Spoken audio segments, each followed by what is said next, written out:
জাতীয় সংগীতে খেলাধুলার ভূমিকা, role of physical education in national integration বা ইন্টিগ্রিটি যদি থাকে সেটাও হবে জাতীয় সংগীতে খেলাধুলার ভূমিকা। ইউনিটি ইন ডাইভার্সিটি, বৈচিত্র্যের মধ্যে ঐক্য, এই কথাটি ভারতবর্ষের ক্ষেত্রে প্রযুক্ত, কারণ একটাই, সেটা হচ্ছে জাতি, ধর্ম, বর্ণ, ভাষা, শিক্ষা, অঞ্চল বিভিন্ন হওয়া সত্ত্বেও ভারতবর্ষের মধ্যে একতার বন্ধন দেখা যায়, আর সেটাই হচ্ছে জাতীয় সংহতি। জাতীয় সংহতি রক্ষায় খেলাধুলার ভূমিকা কি সেটা সম্পর্কে আলোচনা করছি। তো জাতীয় সংহতি রক্ষায় খেলাধুলা ও শারীরিক এক বিশেষ বা গুরুত্বপূর্ণ স্থান অধিকার করে আছে। প্রথম যেটা রয়েছে সেটা হচ্ছে যথাযথ মূল্য প্রতিষ্ঠা বা জীবনের মূল্যবোধ জাগ্রত করে। সেটা কীভাবে সম্ভব? সেটা যদি কেউ শারীর শিক্ষা বা খেলাধুলায় অংশগ্রহণ করে তার মাধ্যমেই সম্ভব। সে বলেছে যে খেলাধুলা ও শারীর শিক্ষায় কর্মসূচিতে অংশগ্রহণে জীবনের মূল্যবোধ জাগ্রত করে। তাহলে শারীর শিক্ষা ও খেলাধুলা কর্মসূচিতে অংশগ্রহণ জীবনের মূল্যবোধ জাগ্রত করে। যথাযথ সহযোগিতা, খেলাধুলায় অংশগ্রহণ করলো দুটো টিম বা তার বেশি টিম একে অপরকে সহযোগিতা করে। নতুন টিম আরেকটা টিমের সাথে মিশলো বা দেখা হলো প্রথমেই, সেটা এখানে কী হয়, নতুন মানুষের আরেকটা মানুষের বন্ধুত্ব গড়ে ওঠে এবং সত্যকে ভালোবাসা ইত্যাদি, যা জাতীয় সংহতি গঠনে অত্যন্ত গুরুত্বপূর্ণ সে কথা বলা আছে। উদার মনোভাব সৃষ্টি, একই ধরনের চিন্তা ও কাজ একই ধরনের মনোভাব সৃষ্টি করে। খেলাধুলার মানুষের মধ্যে উদার মানসিকতা সৃষ্টি করে, যা পরবর্তীতে জাতীয় সংহতি রক্ষায় বিশেষ ভূমিকা পালন করে বা জাতীয় সংহতি উন্মেষ ঘটায়।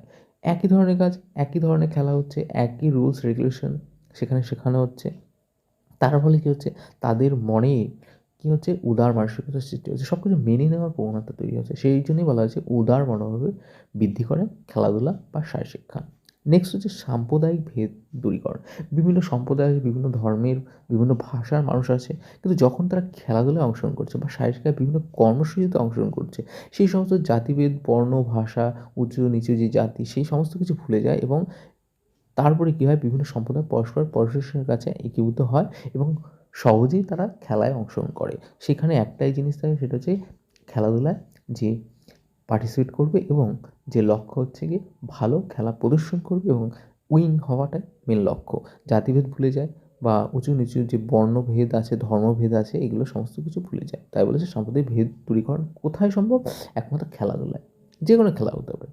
তারপরে হচ্ছে ধর্মভেদ দূরীকরণ, বিভিন্ন ক্রীড়া, ব্যক্তিত্ব ও অন্যান্য খেলোয়াড়দের মূল্যবোধ, আদর্শ এবং বর্ণের সংস্কারের গুণাবলী জানতে পারে এবং পরধর্মের প্রতি সহযোগিতা এবং সম্মান বৃদ্ধি জাতীয় সংস্কৃতিতে একটা কিন্তু বিশেষ ভূমিকা গ্রহণ করে থাকে। চিন্তার অভ্যাস সৃষ্টি করে, কোনো খেলোয়াড় খেলার মাঠে বিভিন্ন পরিস্থিতি সম্পর্কে চিন্তা করে, কখন কীভাবে, মানে কী ধরনের পরিস্থিতির সম্মুখীন হবে, এই ধরনের কথা বলা আছে। এর থেকে জাতি, ধর্ম, বর্ণের কুসংস্কার তৈরিত হয়। সে একই কথা বলেছে। মানসিক দিগন্তের বিস্তার, খেলার বিভিন্ন অভিজ্ঞতা, নতুন একটা মাঠে এলো, তার একটা নতুন অভিজ্ঞতা হলো, নতুন মানুষ এলো, নতুন জায়গা সম্পর্কে তার নতুন অভিজ্ঞতা হলো, খেলোয়াড়দের জ্ঞান, খেলার কৌশল, খেলার যে স্কিল, সেই সম্পর্কে নতুন স্কিল হয়তো আগে কখনো শিখিনি বা নতুন স্কিল শিখলো, নতুন জায়গায় নতুনত্ব কিছু শিখলে সেটা বলা আছে ইত্যাদির মাধ্যমে দেশাত্মবোধক মানসিকতা গড়ে তোলে। দায়িত্ববোধ বৃদ্ধি, শারীর শিক্ষা ও খেলাধুলা প্রত্যেক ব্যক্তির তার সম্প্রদায় বা দেশের প্রতি দায়িত্ববোধ বৃদ্ধি করে, যা জাতীয় সংহতি রক্ষায় গুরুত্বপূর্ণ ভূমিকা গ্রহণ করে। এটা কখন সম্ভব? দায়িত্ববোধ বৃদ্ধি যখন হচ্ছে কি, ধরো আইসিসি ওয়ার্ল্ড কাপ হচ্ছে, তখন কী হচ্ছে যে নিজের একটা দায়িত্ব থাকে দেশকে যেতে হয় এবং নিজের দেশকে প্রেজেন্ট করা, সে যে কোনো ধর্মের বা বর্ণের বা যে কোনো কিছুই হোক না কেন, যে ধরনের মানুষই হোক না, তার একটাই দায়িত্ব, সেটা হচ্ছে নিজেকে প্রেজেন্ট করা এবং নিজের দেশকে প্রেজেন্ট করা। সেটার মাধ্যমে কী হয়, জাতীয় সংহতি রক্ষা সম্ভব। শৃঙ্খলা বৃদ্ধি, শারীর শিক্ষা ও খেলাধুলার খেলোয়াড়দের শৃঙ্খলা বৃদ্ধি কার্যকরী ভূমিকা গ্রহণ করে, যা দেশের প্রতি দায়িত্বশীল এবং শৃঙ্খলাবদ্ধ নাগরিক হিসেবে গড়ে তুলতে সাহায্য করবে, নাগরিকে পরিণত হতে সাহায্য করে। শৃঙ্খলা বৃদ্ধি, শারীর শিক্ষার যে বিভিন্ন কর্মসূচি আছে, ড্রিল আছে, মার্চ পাস আছে বা খেলাধুলায় যে রুলস রেগুলেশন আছে, সেখানে কিন্তু একটা নির্দিষ্ট শৃঙ্খলাবদ্ধ হওয়া দরকার এবং যে ড্রিল, মার্চ পাসে এগুলো বিশেষ করে বেশি দেখা যায়। সেটাই বলেছে যে শারীরিক খেলাধুলায় যে খেলোয়াড় শৃঙ্খলা বৃদ্ধি কার্যকরী ভূমিকা গ্রহণ করে, যা দেশের প্রতি দায়িত্বশীল এবং শৃঙ্খলাবদ্ধ নাগরিকে পরিণত হতে সাহায্য করে।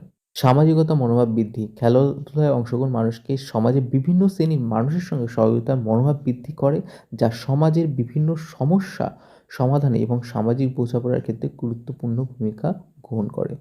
জাতীয় বর্ণভেদ দূরীকরণ, খেলাধুলা ও শারীরিক কর্মসূচি সামাজিক সংহতির সোপান রচনা করে, বিভিন্ন ভাষা, ধর্ম, বর্ণ, জাতির মানুষেরা একত্রিত হয়ে খেলায় অংশগ্রহণ করার জন্য জাতিভেদ বা বর্ণভেদ দূরীত হয়। নেক্সট হচ্ছে সাংস্কৃতিক সেতু রচনা। খেলার বিভিন্ন সাংস্কৃতিক ও বৈষম্য শ্রেণীর মধ্যে সম্মান প্রদর্শন করতে শেখায়। সাংস্কৃতিক ভেদাভেদের জন্য বিভিন্ন কুসংস্কার জড়িত হয় এবং খেলাধুলার মাধ্যমে বিভিন্ন সাংস্কৃতিক সংহতিমূলক এক উচ্চ আদর্শের সোপান রচিত হয়, যা জাতীয় সংহতির জন্য অত্যন্ত গুরুত্বপূর্ণ। ভাষাগত পার্থক্য দূরীকরণ। খেলাধুলার ক্ষেত্রে বিভিন্ন ভাষার খেলার একসঙ্গে খেলায় অংশগ্রহণ করার জন্য একে অপরের সঙ্গে ভাব বিনিময় করতে সক্ষম হয়। ভাষাগত বৈষম্য দূরী হয় তার মাধ্যমে। নেক্সট ভাষাগত পার্থক্য দূরীত হয়ে গেল।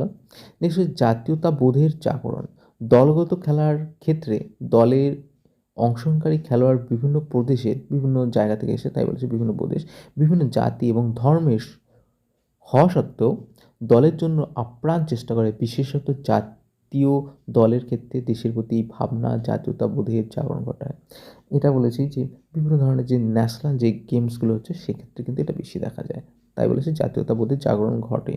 কোথায় ঘটে? যে সবার শেষে একটাই দরকার, যে দেশকে জেতানো। যখন বা স্টেটে যদি খেলা হয় তখন স্টেটকে জেতানো হয়। স্কুলে যদি হয়ে খেলা পার্টিসিপেট করে তাহলে স্কুলকে জেতানোর যে একটা প্রবণতা থাকে, সেখানে বিভিন্ন ধর্ম, বর্ণ, জাতির যে মানুষগুলো আছে সেই কথা ভাবা হয় না। তখন একটাই ভাবা হয় যে আমরা দেশের জন্য ভাবছি বা স্কুলের জন্য ভাবছি বা রাজ্যের জন্য ভাবছি। এই জন্য বলেছে জাতীয়তাবোধের জাগরণ ঘটে।